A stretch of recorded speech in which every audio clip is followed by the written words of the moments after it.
Good to go. We got the versus screen here for you. Again, remember TCM is on the left right there. Imaginary is on the right, but once we get into game that might reverse. But either way, we've got the Imaginary guys super hyped up. They're getting ready for game number 2. They had a strong showing in the first one. This is TCM's map choice, though, with Daybreak. It's actually a map that not too many players are really in love with.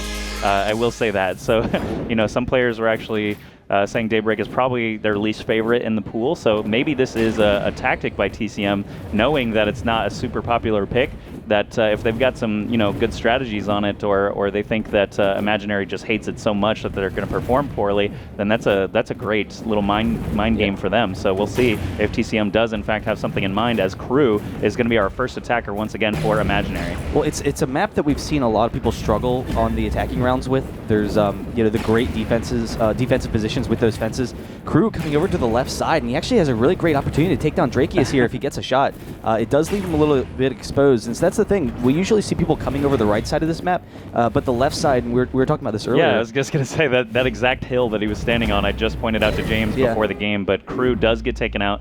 The right side is heavily favored on this map for attackers, mostly because they can actually isolate a defender pretty early on at that first L fence. And the other thing is that there is a laser pad on the left side that if you attack from the right, they really don't have any vision to hit you. So it's a safer route for several defensive positions. We'll see what Daladave is going to end up doing there. We see no defensive player on the laser pad. Daladave is finally spotted, though. Those players were taking some random shots out over to the left side of the map once they saw that he was not coming up the right. So Daladave looking at the spawn. That is actually a popular defensive position. Great shot, 69 meters. Using that rail pad and the zoom function certainly worked out for Daladave, but now he does lose a quick point of armor. I'm sure he's going to be mad about that, but great 17-meter shot. Again, this could be TCM's first attack round if he can land the shot or hop on the goal. Time is running out. That's kind of a tricky spot, but 10-meter shot is all he needs. Daladave gets the attack round for TCM. That's the first attack round that they've gotten this series, so maybe that'll be a good morale boost for these guys after losing that first game. Well, that's huge. Daladave is their strongest attacker, so he needs to, you know, get things going. He does.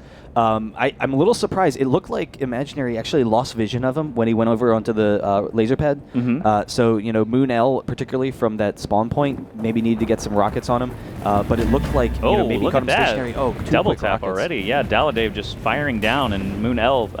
So that's actually one of the reasons that Daybreak can be frustrating for players is that first L fence, it's so hard to isolate and take out that defender, and the person playing the spawn, or basically anywhere up there, has open shots at you. So it's really tough to attack in from that right side, and Moon L not able to get any traction there. TCM is leading 3-0 right now, but again, I want to reiterate that these attacking rounds are really the important ones. If Imaginary can actually get an attacking round, that we're essentially at a tie game once more, and that's what's going to determine who's the winner ultimately. Yeah, and it seems like you kind of have to force the defenders into making a mistake. Helenge, oh man, almost getting caught out there. Alliance not quite able to pick that up, but he does jump up to the high ground here, so he won't be able to jump from this pad, but he does have enough mobility. He's going to be able to work around there. I think there's a guy on the rail pad, no, he's actually hiding. Crew's actually going to rush him out from behind this point, so hiding behind a wall there for a second. Yeah, we've got Crew, 2 defenders actually up near the goal, and the third is over by the spawn still. And he did rotate actually behind and landed an armor, traded his life for it. Oh, look at that 0.6 meter hit. Oh, man. But Callange able to plant that last rocket right on him. Great stuff there. 3 defensive rockets for Callange so far. But that was a pretty slick move. And if he had gotten that, that would have been absurd. Yeah, after that 0.6 meter hit, I was thinking, oh no, maybe this wasn't such a good idea. Because it was a great defense. They, you know, all 3 rushed him at the same time, so he's not able to get those quick lasers off. But, yeah, almost turning that around. That would have been absolutely absurd. Callange making his way over the left side, but actually swings back to the right, trying to get those long-range lasers, but you don't really have the best opportunities for that for this map. It's not that often you see a 0.6 meter shot. That laser has basically, you know, 150 yard or 150 meter range on it, so you know you don't really want to get close quarters like that with someone with 4 rockets that they can just spam at you. So that's really actually kind of a unique situation that just happened. And they missed those rockets from 0.6. They totally did. So Callange now with only 1 armor remaining. Alliance actually landing all 3 of those shots and ending the round. 4-1 is the score. We are playing to 9 points once again. Dracius up to attack now, still looking for that first attack round for himself here today.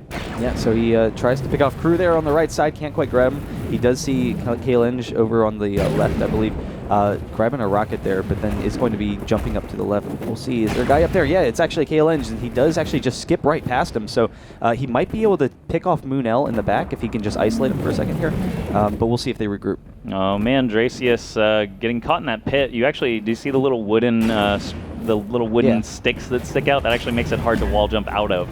So you have to jump back onto the pad or just leave through the bottom there. But wow, Kalenge actually rotated back to the laser pad, and it paid off as Dracius down now to only 1 armor. He's going to have a really tough time anyway. Kalenge does finish him off, but once you're at 1 armor down in a hole, right. You know, well, the he was goal's surrounded open. on all 3 sides, so they're just picking him off. There's a lot of little pitfalls in this map that you can get stuck in. That ramp leading up there is really difficult as well if you happen to get flustered or mispress a key or something like that. You get stuck down there and they just shoot away.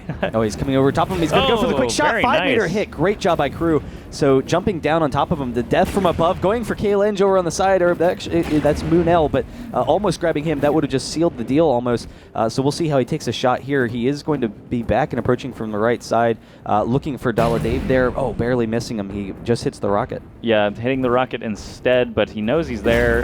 Dave, wow, Crew kind of walked into that one, unfortunately for him. Dave rotates down to the goal. Dracy is still playing that wall/fence combo. Oh. He does go for the goal, but the 2 defenders do not allow that shenanigan to happen as they plop down on him and get him eliminated. Dave was the 1 successful attack round that we've had so far here on Daybreak. We'll see if he's going to be able to repeat that performance. And he did it with 3 lasers earlier, so let's see if the goal will be involved at all.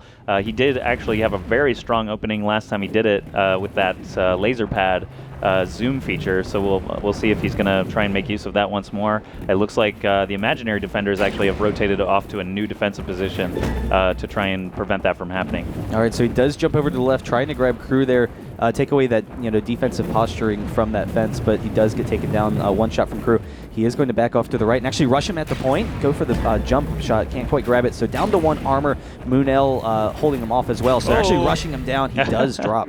That was a wide open shot. He missed and did, lose his final armor to Moonell, who is attacking right now. And I actually forgot to ask these guys yesterday what the 10, 29, and 32 mean on their names. I'm imagining they're like jersey numbers in pro sports where you get to like pick your number I was going and to guess wear like it. Barcodes, like prisoners. Really? Or jersey numbers too. Or jersey numbers. Yeah, let's go with that. I don't know. Wasn't expecting that. Okay. Moonell attacking in now. Prisoner number 32 attacking now for representing France, but he's also got the oh no, he walked right into that. He's got the British flag on there as well, so I'm not sure what's going on with that. He's going to try and turn around. Oh, misses the quick shot, but Alliance going to be able to grab one on him. He is going to back off for a second, trying for Dracius here, and then just barely missing another one, but the early 2 armor hits in the beginning kind of hurt him a little bit. Alliance, can he get the quick shot? No, he cannot, so Alliance rushing him down. He actually tries to jump over the wall, but he is taken down. All right, 6-3 is the score. TCM could actually ride this single attack round all the way to victory. It only takes 1 if you can play strong enough defense, and TCM seems up to the challenge. We could see a Game 3 here for our first series of the day. If it stays at this rate, Alliance would like to keep that a little bit quicker if he can and land a few lasers here, putting them up 7-3. That would be a nice buffer, as we saw Imaginary had 2 attack rounds against TCM 0 in the first game, and they had plenty of room to wiggle around. So Alliance trying to come forward here. There's no one on the goal as of yet. There, actually, wow, he was in there. Pretty good hider. But no, Blue wins the turn. That was pretty rapid. And destruction there. He had the open shot on Crew at the very beginning. He took a really nice position around the left side, but wasn't able to hit it. So that really was like his best opportunity. He wasn't able to grab that. Kalenge making his way down, and we'll see what route he's been taking. Everyone's been kind of favoring the left side so far. The right side's tough. That first L fence can really stall you, and like we mentioned earlier, if players can just shoot down from the spawn openly at you, it makes it pretty difficult. But Kalenge, if you'll notice, he actually didn't start moving right away when it was his turn to attack. Oh, wow. He was hyping himself up on the stage, yelling to himself a little bit, like, okay, I got this. Didn't pay off, unfortunately. Kalenge goes down as well. Him. Yeah, Dave doing a great job there on defense. This game, 11 defensive rockets and that attack round. He's the Moonell of Game 2. All right, well, that's solid. We'll allow that. TCM, they are going to be taking a lead here, and Drakius going to be trying to prove his own Moon L-ness. But we'll see what he does. Oh, getting knocked back. So that's going to slow him down a little bit. I mean, along with taking that armor shot, we'll see what they do, knowing that he's pulling over to the left side. All right, Dracius jumping up onto the ledge. He does have something to work with. Moon L over at the spawn, but the player down at the L fence actually has a little bit of an open shot to just peek around, launches rockets, and get back into hiding. Dracius not able to land the shot at the spawn. There's 2 seconds until the goal is open, so he might just make a suicide dive for it. Wow, that was great.